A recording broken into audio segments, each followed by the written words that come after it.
Magandang araw mga kagabay. Ngayon po June 29, 2026, araw po ng Lunes. Ngayon po dakilang kapistahan ni San Pedro at ni San Pablo.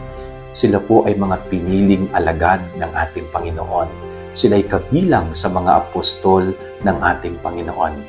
At sila ay naging sandigan ng ating pananampalataya. Sa kanila din ipinunla ang binhi ng ating pananampalataya kay Jesus. Kaya napakaganda po nga pagnilayan natin ang kanilang naging buhay. No? Alang-alang sa pananampalataya na ipinangaral nilang mabuting balita kahit ng kanilang buhay ay ang maging kapalit. Hindi sila natakot na ipalaganap ang mabuting balita kahit sila'y patayin, kahit sila'y usigin at pahirapan. Pero nagsikap sila na ipangaral ang mabuting balita ng Panginoon sa pamamagitan ng kanilang kakayanan.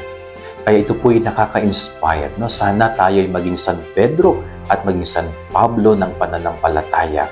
Sana maging instrumento tayo palagi araw-araw ng Diyos na ang kanyang mabuting balita ay patuloy na marinig ng lahat ng mga tao, lalong-lalo na yung mga wala pang nakakarinig tungkol kay Jesus.